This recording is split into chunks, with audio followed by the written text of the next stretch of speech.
When the invisible woman became the most powerful person in the room, no one saw it coming. The office was already buzzing with the energy of the early morning rush, but no one noticed Evelyn as she quietly entered through the side door, rolling her cleaning cart with her usual steady pace. She wore her dark green uniform like armor, her face calm and unassuming, betraying none of the emotion she kept carefully tucked away. To the executives, she was invisible, just the cleaning lady. The person who wiped their desks, emptied their trash cans, and occasionally exchanged polite nods with the few who acknowledged her existence. It had been like this for years at Hawthorne & Beck, a thriving corporation in the heart of Dallas, Texas. Evelyn, now in her mid-50s, had grown used to the routine and the dismissive looks. She overheard the jokes they made when they thought she wasn't listening, the way her presence was treated as an inconvenience. "She's not even doing anything right now," someone had muttered just last week as she quietly waited for them to finish their meeting so she could clean the conference room. But Evelyn didn't react. She never did. She kept her head down, her hands steady as she worked. She knew better than to give them the satisfaction of a reaction.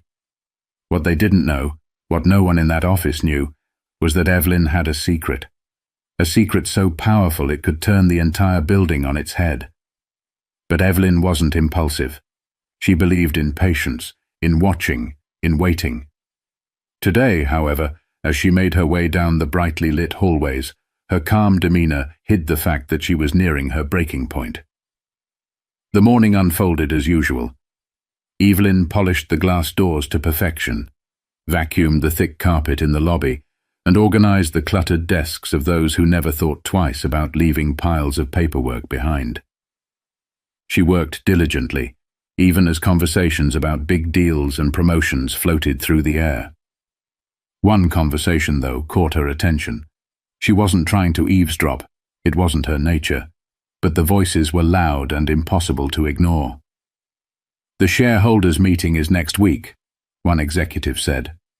His tone was smug, bordering on arrogant. "And we've got nothing to worry about.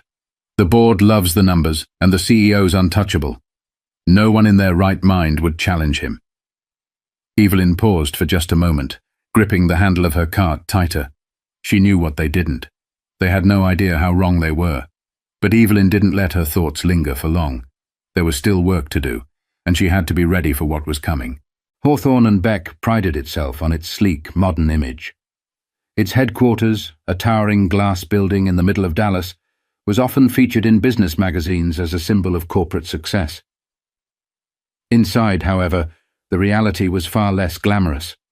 The culture was ruthless, and the higher you climbed, the less you seemed to care about anyone below you.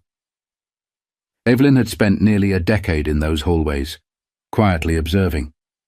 She saw the promotions handed out to the loudest voices, not the most qualified workers. She saw the whispered deals behind closed doors, the way people covered up mistakes by pinning blame on those with no power to defend themselves. And then there was the CEO, Alan Greaves, a man who exuded authority and arrogance in equal measure. Alan was the kind of leader who commanded respect through fear. His voice boomed in meetings, his sharp comments silencing even the boldest executives. To him, success was all that mattered, and people were tools to be used. Evelyn often heard his sarcastic remarks about employees who didn't fit the image. "She's still here," Evelyn had once overheard Alan say about one of the older secretaries. "Why haven't we retired her yet? It's not like she's adding value." It wasn't just the comments. The company was rife with unethical practices that were swept under the rug. Bonuses were quietly cut for the lower-level staff, even as the leadership team celebrated record-breaking profits. Evelyn heard about inflated expense reports, shady client dealings, and even the quiet firing of a whistleblower who dared to speak up. The cleaning staff, Evelyn included, bore the brunt of the culture. She'd seen her co-workers brought to tears after being scolded for leaving a speck of dust behind. She'd seen their paychecks stagnate, even as the workload increased. And, of course, there was the constant dismissal of their humanity. The way people avoided eye contact, spoke down to them, or treated them as if they were part of the furniture. One incident still burned in Evelyn's memory. A young intern had accidentally spilled coffee on the marble floor near Alan's office. The intern froze, clearly terrified, as Alan rounded the corner. "Are you kidding me?" Alan snapped. His eyes darted to Evelyn, who had just walked by with her mop and bucket. "Clean this up," he barked at her, as if she were at fault. She didn't say a word. She didn't need to. The intern apologized profusely, but Alan waved him off with a dismissive hand. To him, people like Evelyn and the intern were nothing more than background noise. These moments had piled up over the years, each one like a stone added to a growing mountain. Evelyn's patience was impressive, but she wasn't immune to the weight of it all. She felt the sting of disrespect, the exhaustion of being invisible. But Evelyn had never been the type to crumble. She let those moments fuel her resolve, storing them away like ammunition for the day she would need them. The employees around her might not have noticed her silence, but it spoke volumes. Evelyn was always watching, always listening. And the more she saw, the more she realized that the company's success came at the expense of its humanity. But Evelyn wasn't just taking notes, she was quietly planning, and soon the pieces would start to fall into place. For years, Evelyn had kept her secret tightly guarded, not out of fear, but out of strategy. She wasn't just a cleaning lady, she was the largest shareholder in Hawthorne and Beck, a title she had inherited after the unexpected passing of her late husband Martin. Martin had been a quiet investor in the company's early days, accumulating shares when no one believed in its potential. By the time of his death, those shares had become a controlling stake. At first, Evelyn didn't know what to do with this unexpected power. She wasn't a corporate strategist or a boardroom regular. She was just Evelyn, a woman who had raised 2 kids, fought her way through life's challenges, and found solace in routine. But over time, as she continued her quiet work within the company, she realized the value of her position. Being invisible gave her an advantage. She could observe without being noticed, listen without raising suspicion, and learn everything she needed to know about the people who thought they ran the company. The moment that pushed her over the edge came during a routine evening shift. Evelyn had just finished wiping down the executive lounge when she overheard 2 senior managers laughing over drinks.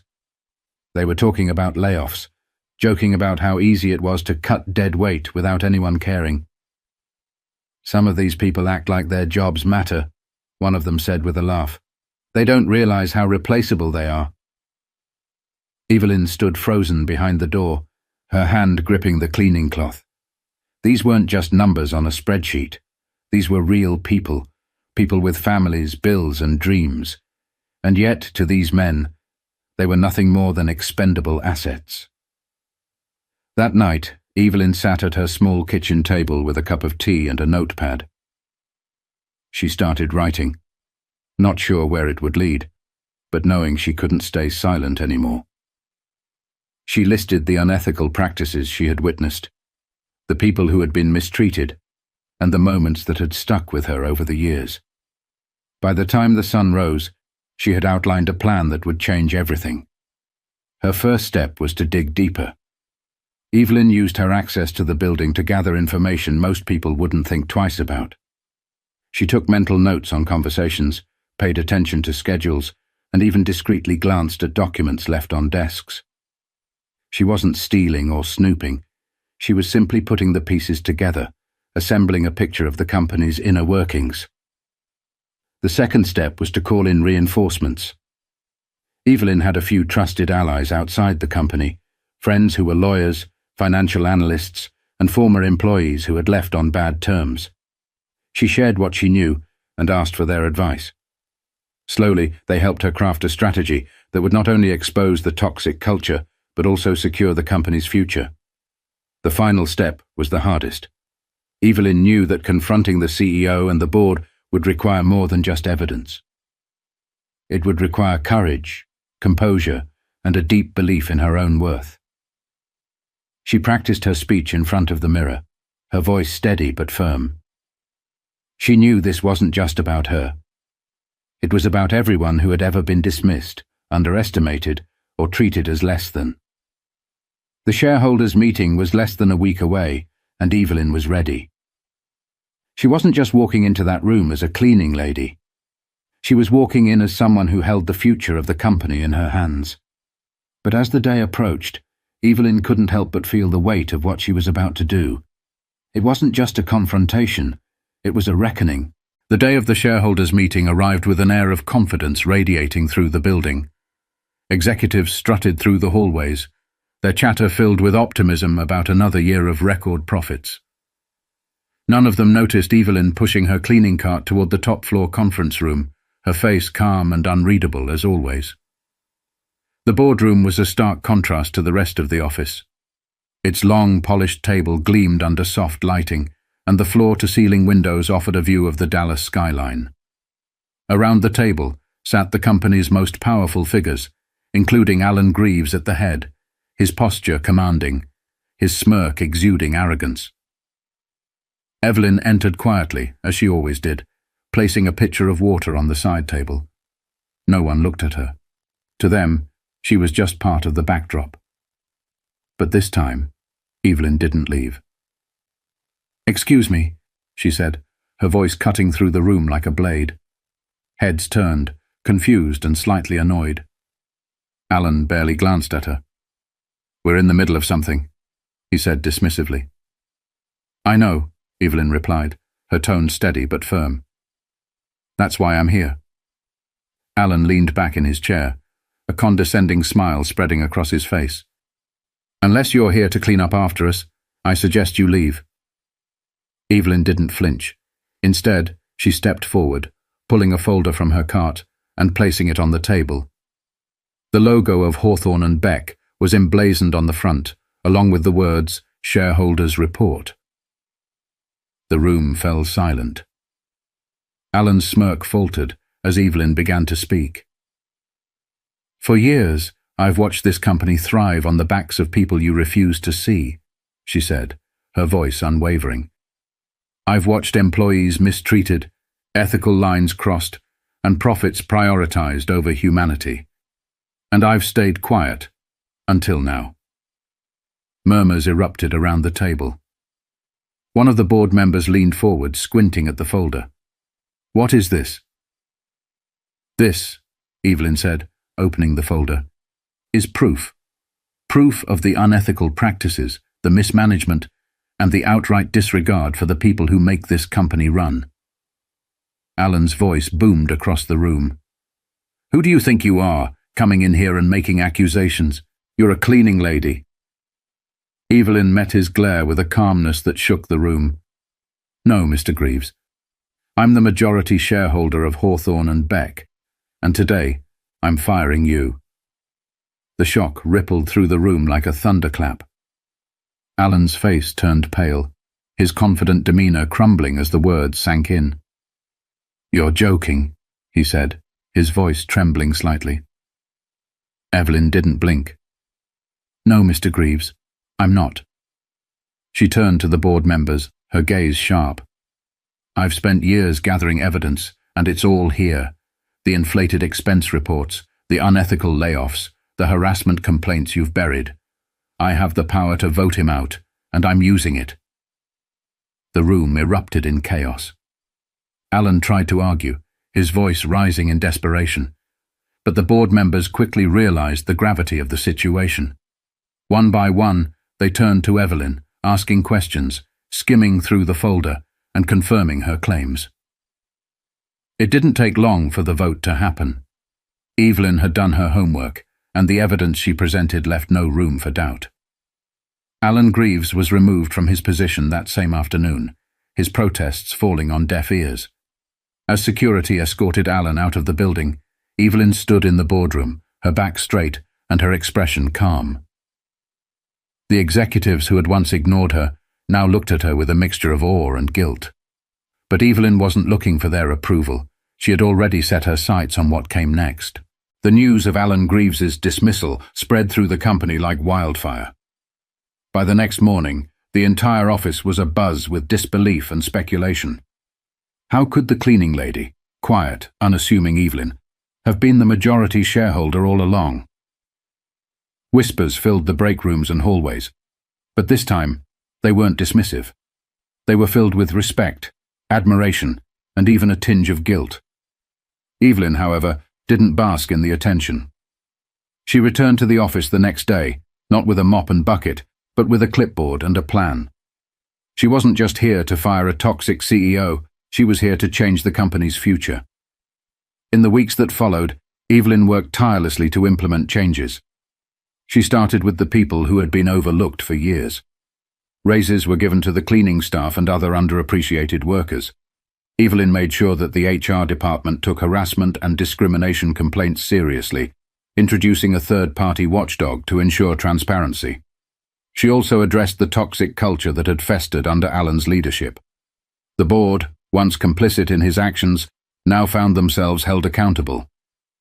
Evelyn insisted on regular training programs, focused on ethics, inclusion, and employee well-being. For the first time in years, employees at Hawthorne and Beck felt seen, heard, and valued. But Evelyn didn't stop there.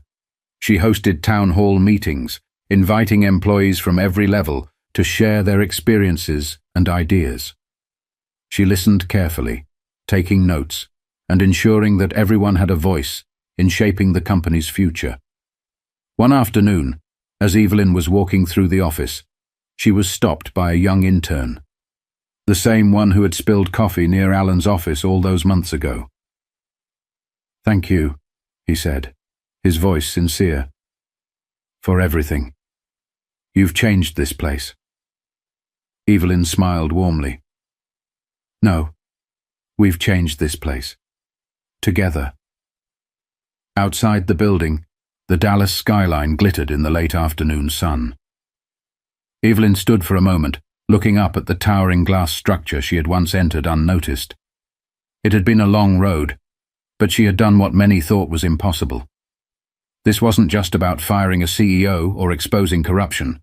It was about showing that no matter how invisible someone might feel, they can hold the power to create meaningful change. Evelyn had proven that resilience, patience, and integrity could triumph over arrogance and greed. She took a deep breath, feeling a sense of peace she hadn't felt in years. And then she walked away, not to fade into the background, but to embrace a new chapter in her life. Life often underestimates the quiet strength of those who observe, endure, and act when the time is right. Evelyn's story reminds us that the most unexpected people can become the catalysts for profound change. If you found her journey inspiring, don't forget to like, share, and subscribe for more stories that prove the power of resilience and justice.